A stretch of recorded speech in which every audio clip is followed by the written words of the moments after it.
নমস্কার, সকলকে স্বাগত জানাচ্ছি ভয়ের এক নতুন অধ্যায়ে। কেমন আছেন আপনারা? আশা করছি ভালোই আছেন।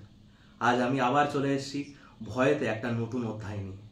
আর শুধু নতুন অধ্যায় নয়, আজকে শুরু হচ্ছে ভয়ের এক নতুন অলৌকিক অভিজ্ঞতা। আজ থেকে শুরু হচ্ছে ভয়ের এক অলৌকিক পডকাস্ট, লৌকিক অলৌকিক।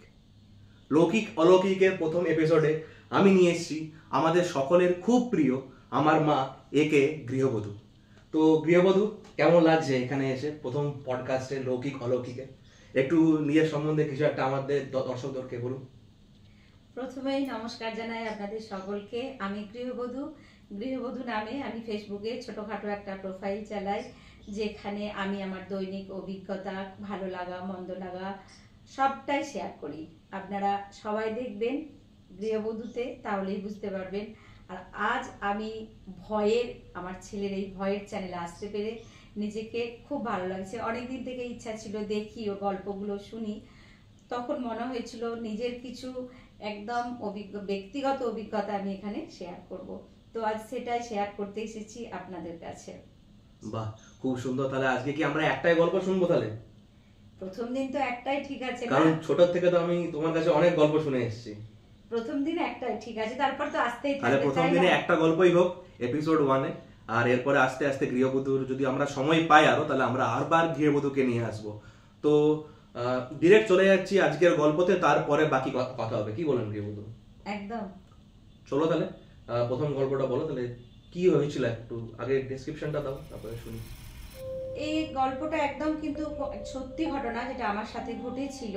আমি তখন খুব ছোট, মানে এতটাও ছোট নয় যে আমি আর মনে রাখতে পারবো না। আমি মোস্টলি ক্লাস 5-এ পড়ি, তখন হবে এরকম। তো আমার বাবার বাড়ির পাশে আমাদের যে জগদ্ধাত্রী পূজা হয়, আমাদের নিজেদের একটা মন্দির আছে। তো সেই মন্দিরেতে একটা পাশে ঘর আছে, সেখানে তো আমরা টিউশন পড়তাম। সেই টিউশন পড়তে পড়তে হঠাৎ রাত্রেবেলা টিউশন পড়ছিলাম, পড়তে পড়তে বাথরুম যাওয়ার জন্য বেরিয়েছিলাম। তো আমি একটু আগেই বাইরে বেরিয়ে গেছিলাম, রুম থেকে বারান্দায় ওয়েট করছিলাম আমার বান্ধবীর আসার জন্য। এবং আমি এতটাই ভীতু ছিলাম ওই সময়, মাথাটা এরকম নিচের দিকে করে আমি দাঁড়িয়েছিলাম।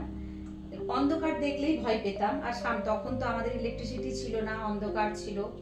আর যেখানে আমাদের মন্দিরটা, যে ঘরটায় পড়াশোনা করতাম, ওর সামনে যে আমার বড় বাবা বড় মা, মানে আমার বাবার ঠাকুমা দাদুর শ্মশান মন্দির ছিল। আর তুই তো জানিস ওখানে বাঁশ বন আছে, পুকুর আছে, মানে অ্যাটমসফিয়ারটাই মানে ভয় পাবার মতো, বেশ স্পুকি এন্ড ক্রিপি কিন্তু ব্যাপারটা। যাই হোক, আগে তারপর আমি মাথা নিচু করে দাঁড়িয়েছিলাম। হঠাৎ আমার বান্ধবী আসার পরে বললো, চল তাহলে ওইদিকে যাই। তো যখন যেতে গেলাম, মাথাটা উপর দিকে তুললাম, তখন দেখলাম ওই শ্মশান মন্দিরের সামনে লাল পাড় সাদা শাড়ি পরে কেউ যেন দাঁড়িয়ে আছে। একদম অরিজিনাল মানুষ দাঁড়িয়ে থাকলে যেরকম হয় সেরকম মনে হলো দাঁড়িয়ে আছে। প্রথমটাই আমার কিছু মনে হয়নি, সবটাই স্বাভাবিক লাগছিল। তারপর হঠাৎ আমার বড় মাকে যে আমি ফটোতে দেখেছি, আমি তো ওনাকে বাঁচা অবস্থায় দেখিনি, ফটোতে ওনাকে যখন যেটা দেখেছি আর যেটা দাঁড়িয়ে আছে ভদ্রমহিলা দেখলাম, দুটো পিকচার যখন মনে পড়ে গেল সেম, তখন আমার ভেতরে আসছে এতটাই আমার আজ এখন বলতে গিয়ে আমার গায়ে কাঁটা দিচ্ছে। মানে সেই ঘটনাটা আমার মনে পড়ে যাচ্ছে যে এখন আমি সেটা একদম অবিকল সেম। আমি যেরকম ফটোতে ওনাকে দেখেছি, লাল পাড় সাদা শাড়ি, সামনের দিকে চুলটা কোড়া, একদম এক্স্যাক্টলি সেই রকম আমি ওনাকে দাঁড়িয়ে থাকতে দেখেছি। যেই মুহূর্তে আমার ওটা মনে পড়েছে যে ওটা বড় মা, কোনোভাবে মানে আমি ভয়ে কি করব, এক দৌড়ে বাড়ি। আর টিউশন ওখানে তো যাইনি, এক দৌড়ে বাড়ি। আমার বান্ধবী পিছন দেখলি কি হলো, আমি আর কোনো তাকে উত্তর দিইনি। তো এই ছিল আমার ঘটনা। সেই দিনের পর থেকে আমি এতটাই শকে ছিলাম যে আমি ওই ঘরে আর এক সপ্তাহ টিউশনই পড়তে যাইনি। মানে এতটাই ভয় পেতাম, মনে হচ্ছে ওইখানটায় গেলেই যেন কিছু দাঁড়িয়ে আছে। তো ওনাকে কি শুধু তুমি দেখেছিলে না তোমার ওই বান্ধবীও দেখেছিল? না, আমার বান্ধবী দেখেনি। ও তো ঘটনাটা বুঝতেই পারেনি যে কি হলো, আমি কেন চলে গেলাম। তো ওকে নেক্সট দিন আমি বলেছিলাম, ও যখন আমাকে বলে তুই এভাবে চলে এলি কেন। তো ওই দিনের পরে তুমি যে বললে এক সপ্তাহ যাওনি টিউশন পড়তে, তারপরে তো নিশ্চয়ই গেছিলে। তো তারপরে কি আর কোনোদিনও ওনার দেখা পেয়েছিলে? না, তারপরে ওনার দেখা পাইনি, ভয়টাও কাটিয়ে উঠেছিলাম। আমার মনে হয় উনি তো আমার নিজের মানুষ ছিলেন, আমি তো ওনার নেক্সট জেনারেশন, উনি হয়তো বুঝেছিলেন আমি ওনাকে দেখে ভয় পেয়েছি যে কোনো কারণে। ওনারা তো কোনোদিন আমাদের ক্ষতি করবেন না, না, ওনার আশীর্বাদ সবসময় আমাদের সবার সাথে আছে। উনি কি ডাকছিল নাকি শুধু দাঁড়িয়েছিল? না, শুধু দাঁড়িয়েছিল। আমাকে উনি ডাকেননি, এবং দাঁড়িয়েও যে ছিলেন কোনো অ্যাঙ্গেল থেকে আমার মনে হয়নি যে উনি বেঁচে নেই বা কিছু এরকম একটা। কিন্তু হঠাৎ করে যখন আমি যে এত রাত্রে এখানে তো কেউ দাঁড়িয়ে থাকতে পারে না, তারপরে যখন আমি মানে অ্যাসোসিয়েট করলাম ওই ফটোটার সাথে এই যিনি দাঁড়িয়ে আছেন ওনাকে, তখন আমার ফিলিংসটা এলো যে এটা কি হতে পারে। এটা একদম আমার নিজস্ব অভিজ্ঞতা এবং সত্যি ঘটনা।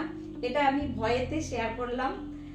তো আপনারা শুনলেন কেমন লাগলো আমার এই অভিজ্ঞতাটা। আপনারাও নিশ্চয়ই, ভয় তো সবার একটু গা ছমছম তো করবে। তো ওই ঘটনার ব্যাপারে এখনো ভাবলে কি গায়ে কাঁটা দিয়ে ওঠে? একদম, আমি এই যে বলছি আমার গায়ে কাঁটা দিচ্ছে, এবং আমি মনে মনে কখনো চাইনি ওটা দেখতে। আমি আরো দু একটা ঘটনা আমার আছে, মানে এরকমই ঘটনা পরে আপনাদের সাথে শেয়ার করব, ভয়েতে নিয়ে আসবো। পরে তাহলে গৃহবধূকে আবার আনতে হবে, অনেক ঘটনায় আছে নিশ্চয়ই। একদম।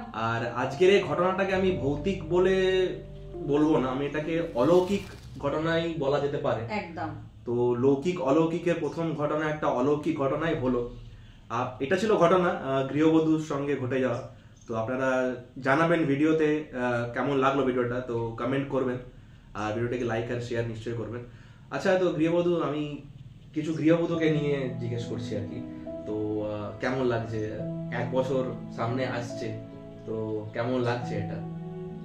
1 বছরের অভিজ্ঞতা কিছু, মানে আপকামিং যারা ফেসবুক কন্টেন্ট ক্রিয়েটার বা ইউটিউব কন্টেন্ট ক্রিয়েটার, বা ধরো তোমাকে আমাকেই কিছু একটা গাইডেন্স দিতে হবে, তো কি গাইডেন্স দেবে সবারই? ভালো তো লাগছে। ফেসবুক বা ইউটিউব যেটাই হোক না কেন, এই প্ল্যাটফর্মগুলো আমাদের মতন সাধারণ গৃহবধূদের জন্য আমি মনে করি খুব ভালো।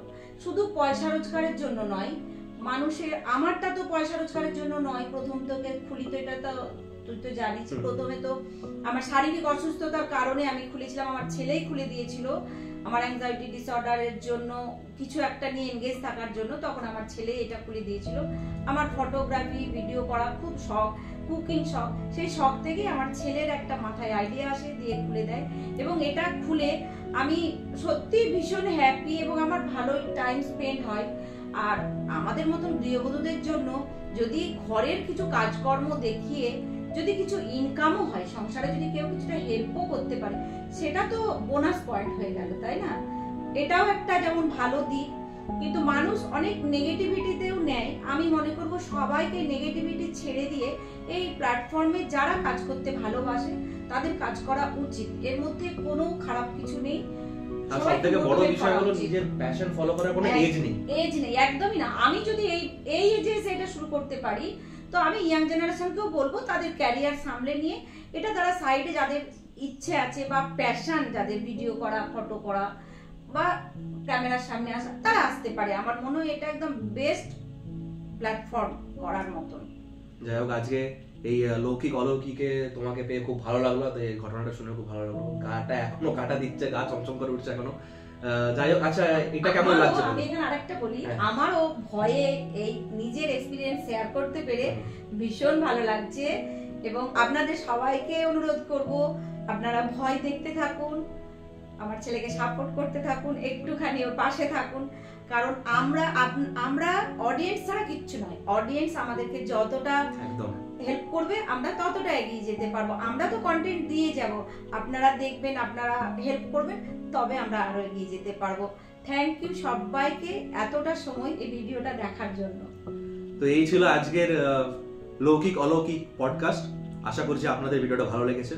আপনারা যদি চান আপনাদের জীবনে ঘটে যায় একটা সত্যি ভৌতিক বা অলৌকিক ঘটনা পাঠাতে, তো ডেসক্রিপশনে দেওয়া মেল আইডি বা হোয়াটসঅ্যাপে আপনারা আমাকে ঘটনাটা পাঠাতে পারেন। আর যদি চ্যানেলে নতুন হন, চ্যানেলটাকে সাবস্ক্রাইব করুন। আর আমার ভিডিও সবার প্রথমে যদি পেতে চান, তাহলে বেল আইকনটাকে অলে করতে হবে। দেখা হবে খুব শীঘ্রই পরের ভিডিওতে। Till then stay tuned and বিদায় বন্ধু।